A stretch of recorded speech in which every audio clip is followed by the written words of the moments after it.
Welcome to the J.D. Levy and Associates Calibration Point podcast. Our podcasts are designed to bring a conversational exploration of key topics that we believe will provide value and insight to those serving in the nonprofit sector. We will highlight new developments in the field, latest research, and things we're learning from our own clients that we can share. If there are topics that you would like to see explored, please send them to us through our website at jdlevyassociates.com. Welcome, everyone, to this month's edition of the Calibration Point podcast. I'm very excited to have Joel Hopper with us today.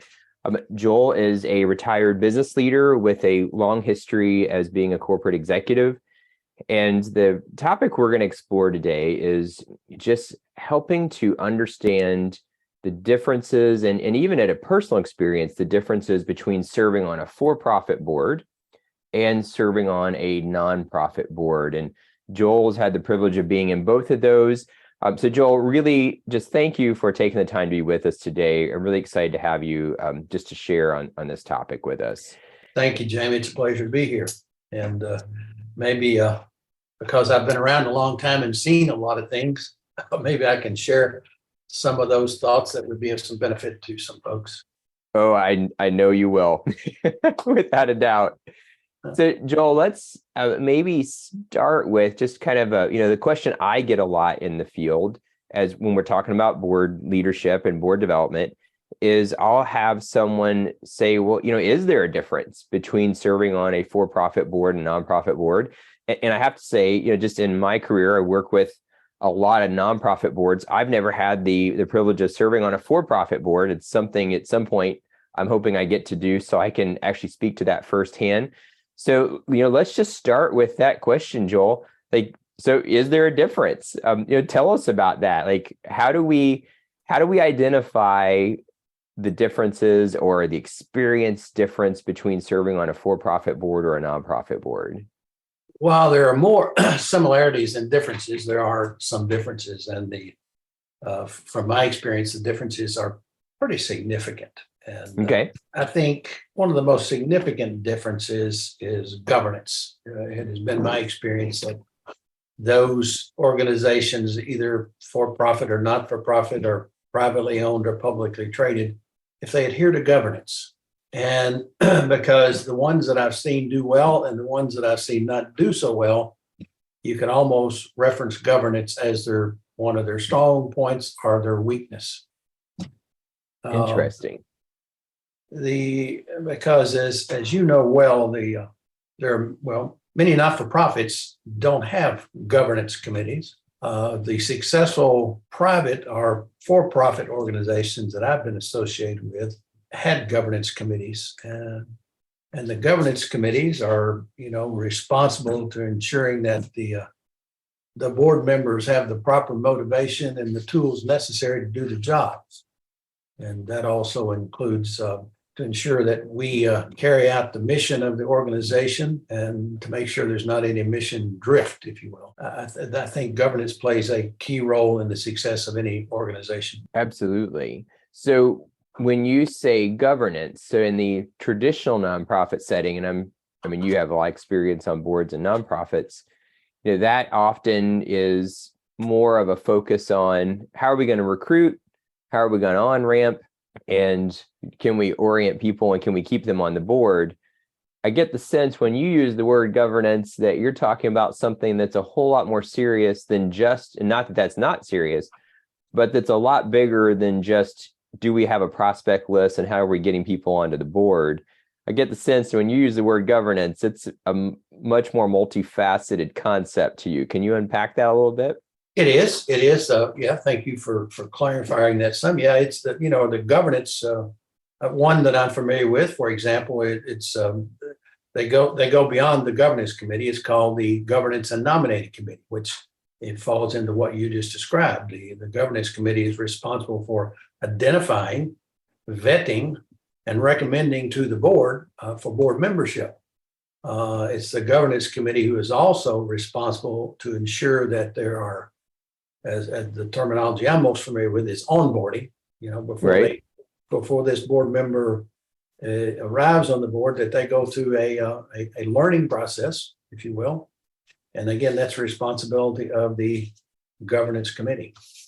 And do you see in that as well, in your experience in the for-profit world, the governance committee helping to ensure there's good accountability?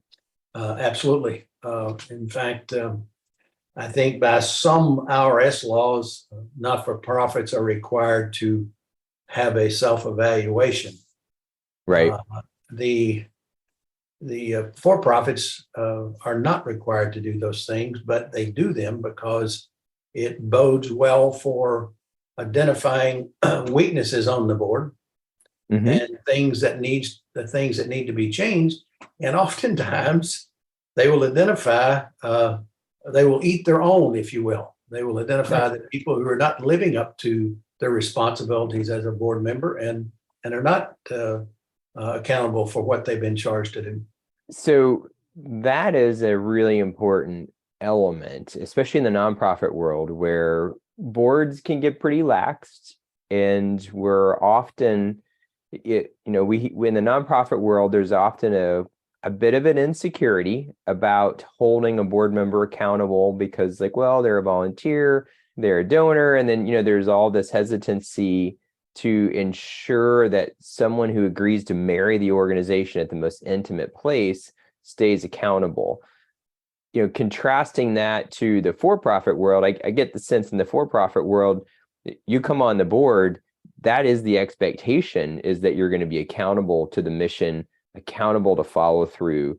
And there's not really a sense that that's going to be a laxed place as a board member. Is that accurate from what I'm hearing you say? That is accurate. And it's not to say that it doesn't exist on those for-profit boards, but, they're identified pretty quickly. Okay. One of the challenges that any board, whether it be not-for-profit or for-profit or whatever, once you get a board member, there's sometimes it's not an easy thing to get rid of them if they're not performing Right. To what they've been charged with and what they've committed to originally. That's good. And that depends on any organization, and anybody that would hear this would agree with it. I don't care how good your brand is, how long it's been around. If you don't have adequate or actually good leadership heading up those not-for-profit organizations, and certainly the for-profit organizations, they're not going to work very well. The difference is in the for-profit world, that happens much quicker than it does in maybe the not-for-profit. Okay. So there's a quicker kind of sizing up fit and probably a more thorough vetting process as well, from what I'm hearing you. Well, it's said, if it's not about the money, it's about the money. Right. So that's how it's measured. The other thing that I think is really, really important and probably frustrating what I'll call from some leadership in the private sector when they get on a not-for-profit board, the lack of urgency that often exists in some of the not-for-profit worlds, because they are different. Urgency, I think, is really key. I think one of the other things, and we'll go back to that if you'd like, but before I forget it, one of the other things that I think that happens on not-for-profit is that oftentimes what I'll refer to as the executive director of a not-for-profit, or the person in charge of that not-for-profit, ends up being the only source of information for the board of directors. Now, that's not a problem or an issue from my vantage point on the director or the person in charge of the not-for-profit. It's a weakness on the board members of the not-for-profit because they don't go outside and seek counsel or seek information or look for data outside of what they're provided in their meetings that they attend at the not-for-profit meetings. That's a really interesting point. So how does that compare to then your experience on for-profit boards?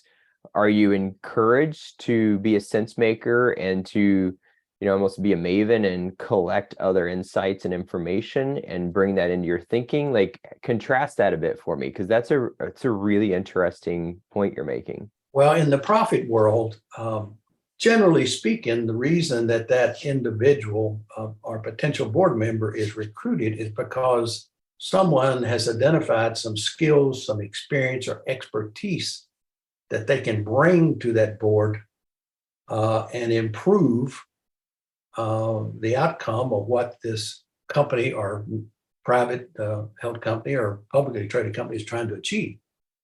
They recruit that expertise and experience. The not-for-profit, I'm sorry to say, oftentimes is we'd like to have you serve on the board because you're a member of this community. Right. So on the private sector or for-profit, they're charged with bringing expertise. And the leader of that, or the CEO or the chairman of that board, is seeking their counsel, is seeking their expertise. That's the reason they were asked to serve on the board. Yeah, and that's a really good point. And even in the nonprofit sector, my experience is a lot of times we bring on the expertise, but we don't tap into it. Exactly. I would agree with that. Yeah, that's a great point. So the other thing with the difference between profits and not-for-profits have a brand and they practice something, and they probably practice the same thing much longer than what I think the for-profits do, because they bring board members on, the for-profit bring board members on looking for ideas and experiences to make change to improve their companies or their organizations. Right. That's a good point. Yeah, that a lot of times in the nonprofit sector, we're not bringing board members on to help us change. We're bringing them on as a part of a status quo that already exists. If there's a message that we could send, it certainly, when you shared it with me a couple of years ago, it certainly resonated with me, and I think would resonate with any what I'll call adequate or good board member of any not-for-profit, is that you challenge their pride. And what do you mean by challenge their pride? Because I don't think the overwhelming majority of people who serve on not-for-profits really understand what their responsibilities are. More important is the perception of the general public, what the perception the general public has of not-for-profits. Yeah, I think that's a really good and valid point. Let's take that a step further, Joel. Help us understand, in your experience, and you mentioned it just briefly, you've alluded to it, the difference between a board chair role on a for-profit board and what you've seen as the board chair role on a nonprofit board. Well, it's recently I was made aware of asking a question, where do you reside when it comes to donor giving? Is your thinking more towards the organization or more towards the leadership of that organization? Which I think is a really good question. And if you think about it, regardless of the brand of an organization, not-for-profit organization, and regardless of if there's a good director there, that board leadership, that volunteer leadership is key. My personal opinion, if you don't have a strong leader at the helm of the volunteer, the not-for-profit, I think there resides a lot of the weaknesses. There has to be a strong leader. There is kind of a saying in the field that one of the number one litmus tests that should be used is the healthy strength of the executive director and the board chair partnership. And that, listening to you, that really does kind of illuminate a number of issues. If there is a strong board chair, it's also going to open up more communication channels within the board so that it's not just coming from the executive director. That board chair is going to encourage people to become leaders and tap into their expertise and their giftings, not just the executive director. And the board chair is also going to help, along with, to your point, a good governance committee to drive accountability of board members. Very well said. And I would say it a little bit different, is that strong board chair, and he or she should be of any not-for-profit or any organization. He or she, as chairperson, is going to challenge those other board members to step up, scoot up to the table. Yeah, that healthy tension. Whereas the executive director, they have to be careful of that. Or I don't know if they have to be with that part, and understandably. No, you're absolutely right. I have numerous conversations. I mean, and even just in the last 3 weeks, I've had probably 3 now on that topic where, an executive director is being put into a situation where they feel like they're the ones that are having to create this kind of healthy tension with board members. because there's not someone else, and or to your point, a board chair who's willing to take on that role. And so it gets relegated to the executive director, which in my mind isn't fair. And I think that's a bit out of bounds. You know this well, and people in the private sector, succession in board chairs needs to be thought out longer than the annual meeting when you elect people. Right. And they need to be participatory, early on before, they become that chairperson. Yeah, that's a really good point. So we've got governance, I think point of control, accountability, you've mentioned, using and kind of finding our value, how we access information being a big difference, board chair roles being different, how we even succeed. I mean, to your point, unfortunately, there's not a lot of organizations that are truly strategic in looking long-term at succession in the board chair role. Any other kind of glaring differences that you've seen, or I would say this is another way too, Joel, having served in both worlds for a lot of years, any other frustrations that you've experienced that from a nonprofit perspective that we ought to heed in how we're building our board and how we're thinking about engagement? There's two that resonate with me or stay on my mind constantly. And having witnessed one, my only really bad experience on a particular, what I'll call not-for-profit board, was it was huge. There's lots of members. And the larger the group, in my opinion, the smaller the participation of the directors. And so what would happen, you would see there would be this huge meeting, and there were real issues at this not-for-profit, but the real meeting didn't take place until after the official meeting was over, when people would convene in groups of 2 or 3, what we call water cooler talk. Right. So, if you got a board of directors, and this, and I don't know whether you would come on it, big boards are less effective unless you got some kind of executive committee or something. And I think if you're going to have a board member, they need to have the courage to stand up in the meetings and talk, rather than going back and talking around the water fountain or the water cooler. That's real important. The other thing that is real important in the private sector, if the governance committee or the chairman in this case were to receive a recommendation, when that chairperson went to this potential director, he or she would have a message on, this is what we do, and this is why we'd like to have you join us. This is what we do, and this is why we'd like to have you join our board. In the not-for-profit arena, way too often, and I expect it's the rule rather than the exception, is when somebody is asked to join the board, it's normally by the executive director. And in my opinion, rarely is it articulated on, this is what we do, and this is why we'd like to have you join the board. Yeah, I would definitely say that my experience would echo that. And by default, oftentimes that gets relegated to the executive director. And that's one of the frustrations that we hear from executive directors, that they feel like that they're being charged with recruitment and board building, when that needs to become a self-processing role for the board. Kind of a synergy that's happening from within. And so, yeah, I would agree. We experience that a lot, where the EDs put into that role. And to your point about, being able to identify, here's what we do, and here's the value add that you create.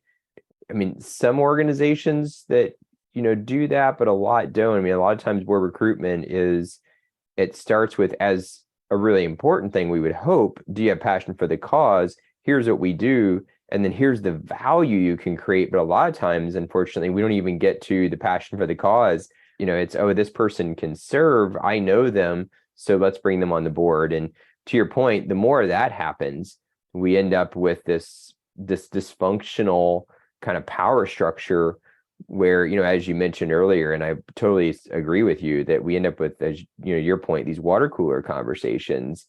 And the next thing you know, we've got all these, micro cultures on the board, and there's no unity behind the cause, and no one wins in those scenarios.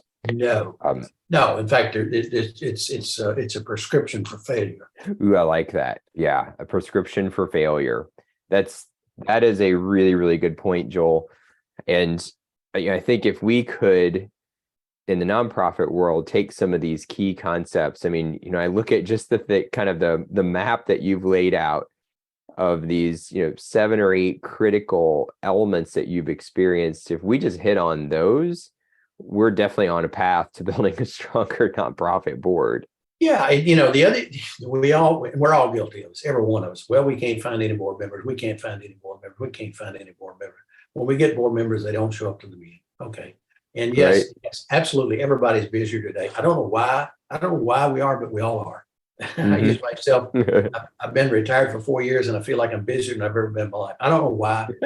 But I'm of a generation that has a lot of pride. And if you commit to something, you do it.